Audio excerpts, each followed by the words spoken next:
بسم اللہ الرحمن الرحیم۔ السلام علیکم معزز طلباء کرام، آپ سب کیسے ہیں؟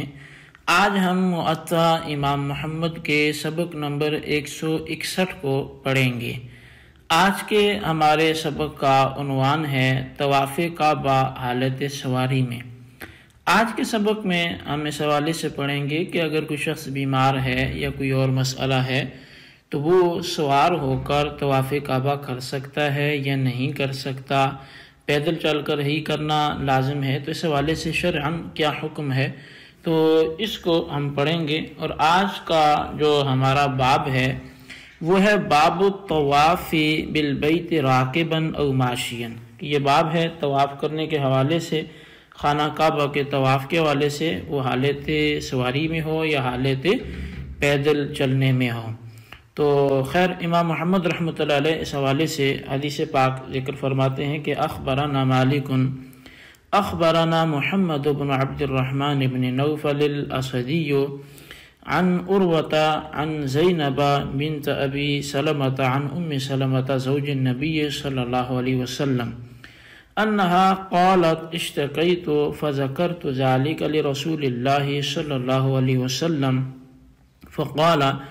توفی من وراء الناس وانت راکبۃ، قالت فطفت ورسول اللہ صلی اللہ علیہ وسلم یصلی الی جانب البیت ویقرأ بالطور وکتاب مستور۔ امام محمد رحمۃ اللہ علیہ بیان کرتے ہیں کہ امام مالک نے ہمیں خبر دی کہ ہمیں محمد بن عبد الرحمن بن نوفل اسدی نے عروہ سے اور انہوں نے زینب بنت ابو سلمہ سے خبر دی، اور وہ نبی اکرم صلی اللہ علیہ وسلم کی زوجہ حضرت ام سلمہ رضی اللہ تعالی عنہا سے بیان کرتی ہیں کہ انہوں نے فرمایا کہ میں بیمار ہو گئی اور رسول کریم صلی اللہ علیہ وسلم سے اس کا تذکرہ کیا، تو آپ نے ارشاد فرمایا کہ لوگوں سے ہٹ کر طواف کر لو حالانکہ تم سواری پر ہو۔ تو فرماتی ہیں کہ میں نے آپ کے ارشاد کے مطابق طواف کیا اور رسول کریم صلی اللہ علیہ وسلم کعبہ شریف کی ایک جانب کھڑے نماز ادا فرما رہے تھے اور آپ سورہ طور کی تلاوت فرما رہے تھے۔ اب اس کے بعد قال محمد وبهذا نأخذ لا بأس للمريض وذي العلة أن يطوف بالبيت محمولا ولا كفارة عليه وهو قول أبي حنيفة رحمة الله عليه والعامة من فقهائنا۔ اب یہ حدیث پاک لکھنے کے بعد امام محمد اپنا نقطہ نظر احناف کا بیان کرتے ہوئے لکھتے ہیں کہ امام محمد کہتے ہیں ہمارا یہی مسلک ہے، یعنی احناف کا یہی مسلک ہے کہ بیمار اور کوئی بھی دکھ درد والا اگر سوار ہو کر بیت اللہ کا طواف کرتا ہے تو اس میں کوئی گناہ نہیں ہے اور نہ ہی اس پر کوئی کفارہ ہے۔ امام اعظم امام ابو حنیفہ رحمۃ اللہ علیہ اور ہمارے دیگر فقہائے کرام کا بھی یہی نظریہ ہے۔ اخبرنا مالک اخبرنا عبد اللہ بن ابی بکر عن ابن ابی ملیکۃ ان عمر بن الخطاب رضی اللہ عنہ مر على امرأة مجزومة تطوف بالبیت فقال یا امة اللہ اقعدی فی بیتک ولا تؤذی الناس، فلما توفی عمر بن الخطاب اتت مکۃ فقیل لها هلك الذی کان ینہاک عن الخروج، قالت واللہ لا اطیعہ حیا واعصیہ میتا۔ یہاں پر امام محمد رحمۃ اللہ علیہ فرماتے ہیں کہ ہمیں امام مالک نے خبر دی کہ ہمیں عبداللہ بن ابو بکر نے ابن ابو ملیکہ سے یہ خبر دی ہے کہ حضرت عمر بن خطاب رضی اللہ تعالی عنہ دوران طواف جوزام کی مرض میں گرفتار ایک عورت کے قریب سے آپ گزرے، تو اب آپ نے جیسے ہی آپ کا گزر اس عورت کے قریب سے ہوا جو بیت اللہ کا طواف کر رہی تھی، تو آپ نے اسے فرمایا کہ اللہ تعالیٰ کی بندی جا گھر جا کر بیٹھ، جا لوگوں کو اذیت نہ پہنچا۔ جب حضرت عمر بن خطاب رضی اللہ عنہ کا انتقال ہو گیا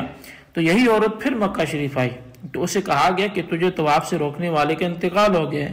تو وہ کہنے لگی کہ واللہ لا اطیعہ حیا واعصیہ میتا،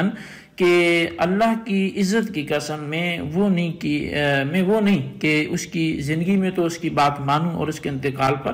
نافرمان ہو جاؤں. تو بہرحال اس نے نافرمانی نہ کی. سیدہ ام سلمہ رضی اللہ تعالیٰ عنہ کو نبی علیہ السلام نے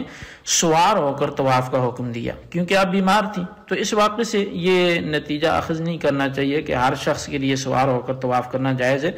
یہ اجازت اس سبب کی طرف دیکھیں کہ وہاں علت کیا تھی. تو علت ان کی بیماری تھی، تو یہ اجازت صرف معذور کے لیے پھر ہوگی کہ جو بیمار ہے تو وہ سوار ہو کر طواف کر سکتا ہے. اچھا، تندرست اگر ایسا کرتا ہے تو اس کے لیے یہ مکروہ ہوگا. رہا یہ کہ نبی علیہ السلام کا طواف وداع سوار ہو کر ادا فرمانا تو وہ تعلیم امت کے لیے تھا. اسی لیے امام محمد رحمۃ اللہ علیہ نے فرمایا کہ کسی عذر کی بنا پر سوار ہو کر طواف کرنے میں کوئی گناہ نہیں ہے اور نہ ہی اس پر کفارہ ہے. اچھا، یہ اجازت اس دور کی بات تھی جب بیت اللہ شریف میں طواف کی جگہ یعنی جو مطاف تھا اس کا احاطہ نہیں کیا گیا تھا، ایک کھلا میدان تھا. اب مطاف اور اس سے بھی بہت پیچھے تک عمارات چونکہ بلڈنگز وہ موجود ہیں. اب سواری کی حالت میں بیت اللہ شریف میں داخل ہونا مسجد کے آلودہ ہونے کا خطرہ ہے، تو لہٰذا اب سواری کی جگہ پالکی وغیرہ میں بٹھا کر کندھوں پر اٹھا کر طواف کرایا جا سکتا ہے، یا کسی اور جدید ذرائع سے جو اس کا انداز ہو. اچھا، سیدہ ام سلمہ رضی اللہ تعالیٰ عنہ آپ کہ اس طواف کی فتح الباری میں جو ہے وہ کیفیت بیان کی گئی ہے. تو وہ یوں بیان کی گئی، علامہ ابن حجر لکھتے ہیں کہ وہ بات جو سواری کی حالت میں طواف کرنے سے منع کو ترجیح دیتی ہے وہ یہ ہے کہ نبی علیہ السلام اور سیدہ ام سلمہ رضی اللہ عنہا کے واقعے میں مذکور ہے کہ آپ نے انہیں فرمایا لوگوں سے ہٹ کر طواف کر لے. نبی علیہ السلام کے اس فرمان کا تقاضا یہ ہے کہ مطاف میں طواف کرنا منع ہے. اب جب کہ مسجد کی چار دیواری ہو گئی ہے تو سوار ہو کر اس میں جانا ممنوع ہو چکا ہے، کیونکہ اس طرح مسجد کے آلودہ ہونے کا خطرہ ہے. لہٰذا چار دیواری یعنی تعمیر ہو جانے کے بعد تو اب سوار ہو کر طواف کرنا اب جائز نہیں ہے. اس سے قبل کی بات اور ہے، کیونکہ اس وقت مسجد کے آلودہ ہونے کا کوئی خطرہ نہیں تھا، جیسا کہ صفا و مروہ کے درمیان سعی کے لیے اجازت تھی. اب اس تحقیق کے پیش نظر سواری خواہ وہ گھوڑا ہو، اونٹ ہو یا گدھا ہو، سب کا ایک ہی حکم ہے. اور رہا یہ کہ نبی اکرم صلی اللہ علیہ وسلم کا سوار ہو کر طواف کرنا طواف وداع کے موقع پر تو اس کی ضرورت تھی، کیونکہ لوگوں نے آپ کے عمل شریف کو دیکھ کر طریقہ حج سیکھنا تھا. تو اس لیے بعض حضرات نے اس کو بھی نبی علیہ السلام کے خصائص میں شمار کیا ہے. اور یہ بھی احتمال ہے کہ آپ کی سواری سے مسجد کی جو تلویث ہے یعنی مسجد کا آلودہ ہونا ہے اس کا بالکل خطرہ نہ ہو، کیونکہ آپ کی عظمت اور آپ کی کرامت کے پیش نظر آپ کی سواری نے مسجد کو آلودہ کرنے سے وہ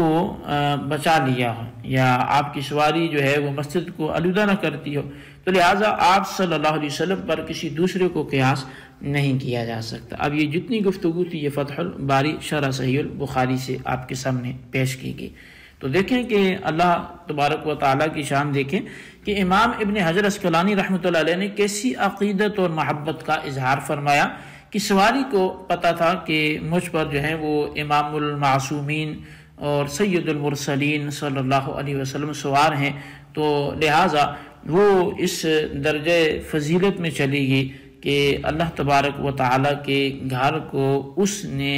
بول و برات سے آلودہ کرنے سے روک دیا، اور وہاں اس نے یہ تعظیم کی اس گھر کی، اور یہ اس نے نبی علیہ السلام کا مقدس جسم اپنے پر ہونا یہ ظاہر کیا کہ مجھ پر چونکہ رحمت للعالمین سوار ہیں تو لہٰذا اب ان کی نسبت سے میں اب اس عیب سے بھی اس وقت کے لیے بری ہوں کہ میں اللہ کے گھر کو تلویث کروں یا اس میں آلودگی پھیلاؤں. تو بہرحال نبی علیہ السلام کا طواف وہ سوار ہو کر کرنا یہ تعلیم امت کے لیے تھا، یا آپ کے خصائص میں شامل تھا، یا آپ کی سواری کا ضرور احترام بول و برات سے رک جانا، کچھ بھی ہو. اب سوار ہو کر آج کے دور میں بات کی جائے تو وہ طواف کرنا نہایت بے ادبی ہے، کوئی اب اس کی اجازت بھی نہیں دے گا. اچھا، دوسرا مسئلہ جو ہے وہ حضرت عمر بن خطاب رضی اللہ تعالیٰ عنہ کا جزامی عورت کو طواف سے روکنا ہے. تو اس پر کوئی دشمن ابن خطاب یہ شور نہ کرے کہ آپ نے ایک غریب و مسکین اور نادار عورت کو خانہ کعبہ کے طواف کرنے سے روک دیا.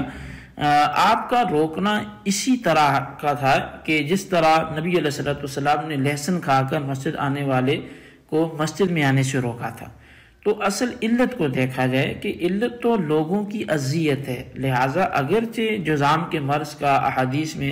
اس انداز سے ذکر نہیں ہے، تاہم وہ باعث اذیت تو ہے۔ تو پھر جب اس عورت نے حضرت عمر رضی اللہ عنہ کی ارشاد کو وہ بالکل تسلیم کر لیا اور بعینہ ہی مانا، اور زندگی اور وصال دونوں میں وہ اطاعت گزار رہی، تو پھر کسی ایرے غیرے کو اعتراض کرنے کی کیا ضرورت ہے؟ اور پھر اس کی محبت کا کمال دیکھیں کہ جب کسی نے اسے برگلانے کی کوشش بھی کی کہ اب تو وہ نہیں رہے تو لہٰذا اب تو جو ہے وہ آ جا، تو اس نے کہا کہ میں ان میں سے نہیں ہوں کہ جب وہ زندہ تھے تو میں ان کی اطاعت کروں، اب جب فوت ہو گئے تو میں ان کی نافرمانی کروں۔ تو اس نے بھی بڑا اچھا جو ہے وہ کمال کا جواب دیا۔ تو بہرحال یہ جو میں نے مسئلہ بیان کیا کہ اب اس طرح کی سواری کی کوئی بھی اجازت نہیں دے گا، تو یہ مطلب یہی ہے کہ اب وہ جانور لے کے کوئی مسجد حرام میں داخل ہو، اب وہ گھوڑے پہ یا اون پہ سوار ہو کے وہاں طواف کرے، تو یقیناً وہ کیفیت اب نہیں ہوگی۔ تو بہرحال یہ ہمارا آج کا سبق تھا، اس کو آپ اچھی طرح سمجھیں، اس کے خلاصے کو اپنے رجسٹر پر لکھیں۔ اللہ تبارک و تعالیٰ سے دعا ہے جو کچھ ہم نے پڑھا سنا اسے یاد رکھنے کی توفیق نصیب فرمائے، آمین بجاہ النبی الامین صلی اللہ علیہ وسلم۔